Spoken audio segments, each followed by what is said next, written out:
मुफ्ती साहब के चैनल को सब्सक्राइब कीजिए, लाइक कमेंट शेयर कीजिए। खास का मुफ्ती सादिक कासमी। बिस्मिल्लाहिर्रहमानिर्रहीम।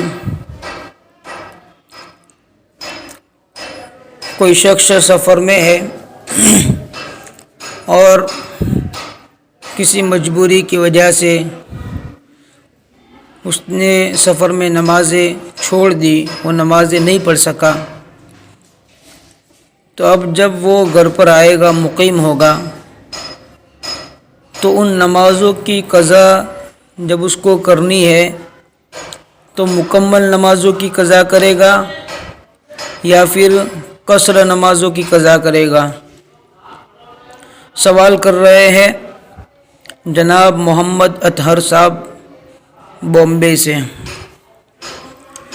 जवाबन अर्ज़ है कि सफ़र की हालत में छूटी हुई नमाज़ों की जो क़ज़ा की जाएगी तो उन नमाज़ों की क़ज़ा में कसर का लिहाज रखना ज़रूरी है, यानी कसर नमाज़ों ही की क़ज़ा की जाएगी।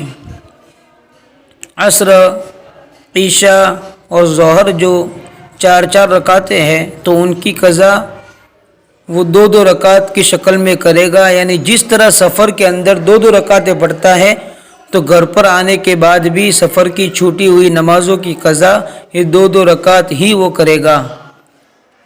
अलबत्ता कोई शख्स सफ़र में है और फिर वो सफ़र से घर पर आया, उसका सफ़र पूरा हुआ और अभी नमाज का वक्त बाकी था और उसने नमाज नहीं पढ़ी, तो जो वो नमाज यानी आधी नमाज के वक्त में सफ़र पड़ता और आधा वक्त जो घर पर आ गया, यानी अभी वक्त बाकी है नमाज का और वो मुक़ीम हो गया, मुसाफिर नहीं रहा और फिर भी उसने नमाज नहीं पढ़ी, तो अब उस नमाज की अगर क़ज़ा करनी होगी तो उस नमाज की क़ज़ा में कसर करना जायज़ नहीं है, बल्कि उस नमाज को पूरी पढ़ेगा। यानी उस 4 रकात वाली है तो 4 रकात पूरी की पूरी उसको क़ज़ा करनी पड़ेगी।